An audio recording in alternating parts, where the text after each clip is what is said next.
Quad 66. So I just got some frames back. I'm working on a little bit of something right here, which I'll talk about later, but something really interesting happened, and just find it super fascinating, so I thought I'd share.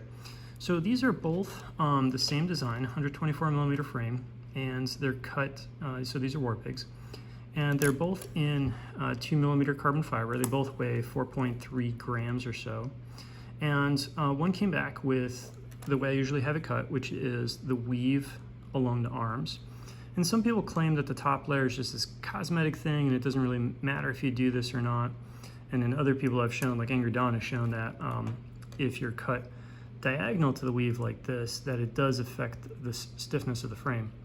So I'm not going to mention the cutter's name because they typically do a good job, and I'm sure they'll take care of this. I'm confident that they'll give me some good frames, and so I'm not too worried about that. But this was just too interesting not to do a video because of some differences.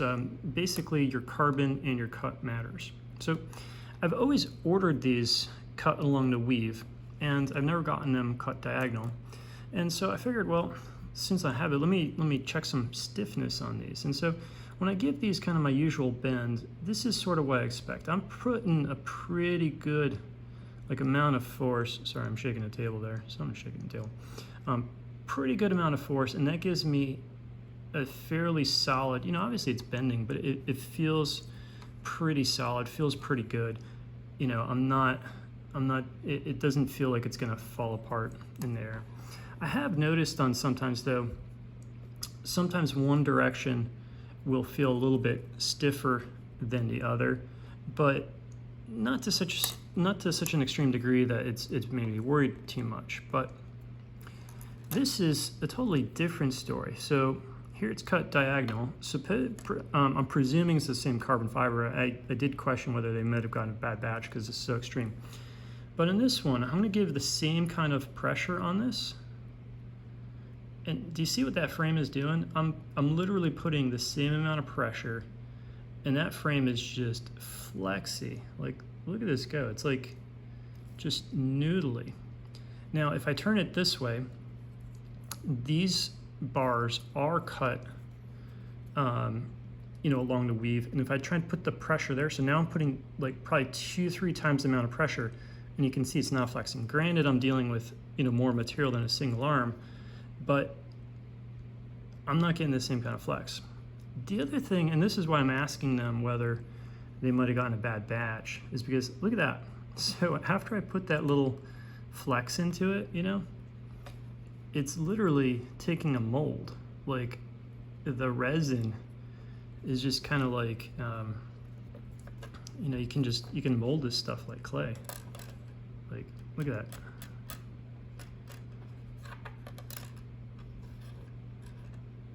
I don't know. I thought that was interesting, really amazing. That there's such a difference. Presuming that these are the same carbon, and maybe they got a bad sheet. I know there's been all kinds of supply issues and things like that, and cost of carbon's gone up. But the quality of carbon definitely matters. And presuming that these are the same carbon fiber, the orientation that is cut in makes a big difference too. This does scare me a little bit though. That although I don't like when my frames cut diagonal, but I'm surprised that this is happening. This doesn't seem like it should happen. If there's any carbon fiber experts out there, please chime in and let me know what what's going on there and what could have happened. So this kind of got me thinking about the frames too. And one of the things I was dealing with these frames, so one is, all right, so here's the 115. This is, I think, what I've come to say, this is my ideal backyard frame. And one of the things I'm thinking about is okay, if I'm flying on 2S, or more, I'm just not flying 3-inch in the backyard.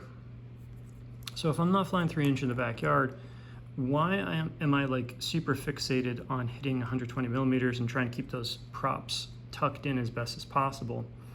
Why don't I go ahead and do what I've done with the 115 and give it just a little bit more room to keep the air underneath the props a little cleaner. So basically if you pull the motor out and pull the prop away a little bit.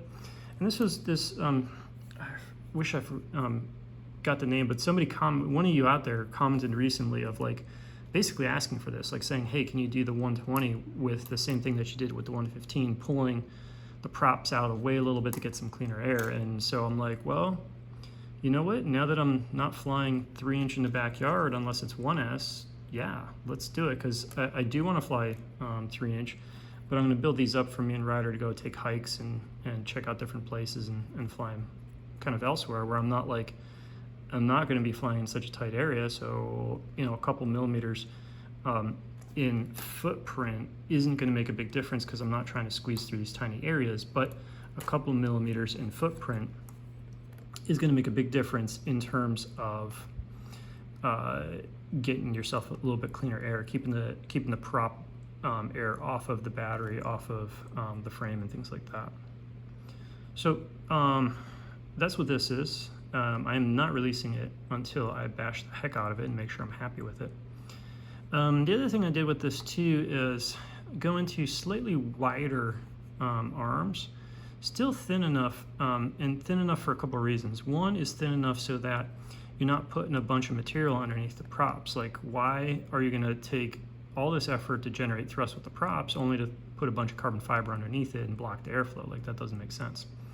But when you look at my frames, in general, you know, the wires, just the width of the wires or the motor wires is basically hiding the frame anyways. So I figured I'd have a little bit of room to work with. And so one of the things I wanted to address is that, especially on the longer frames, I feel like we've got pretty decent, you know, stiffness in terms of loading this way, but with the rotation, with the twisting motion, I thought maybe we could do a little bit of adding a slight bit of material and see if we could resist that motion too. Because I'm kind of wondering sometimes if we get like a little bit of a trouble tuning motor, maybe we can make it a little bit easier to tune if we resist some of these twisting forces and maybe clean up a little bit more noise with the frame itself. The reason though, and I think it's pretty straightforward, like if you make it a little wider, it's going to resist the twisting more.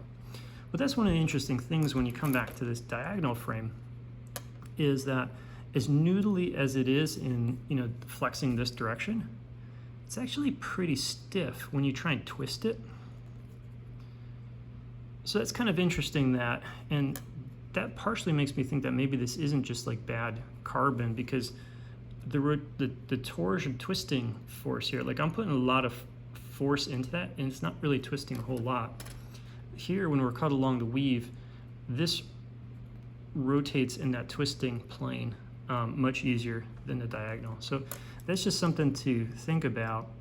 Clearly, I don't think that this frame is usable as is, but it's just interesting that, you know, when we're dealing with carbon fiber, it's such a directional material.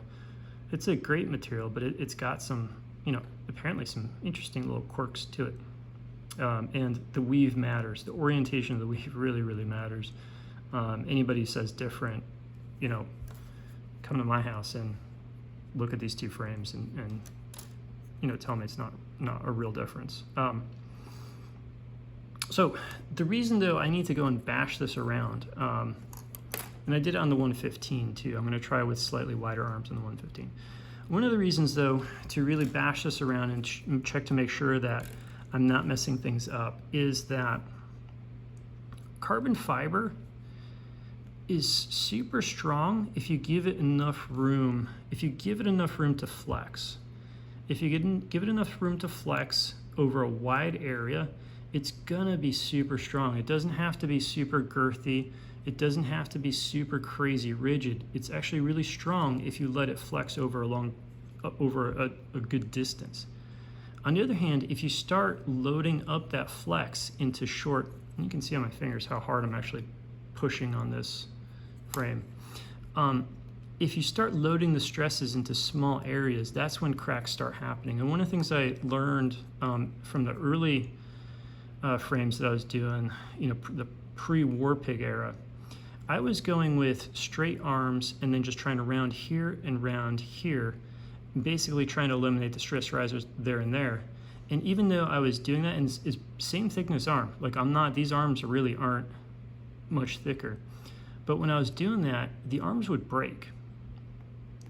When I stopped, I haven't broken any arms. I'm still flying hard. I think you see my videos, like you see I put up the good ones, right? I put up the videos where I'm not crashing, and you can imagine to get like one of those decent videos, I go through a lot of packs with a lot of crashes.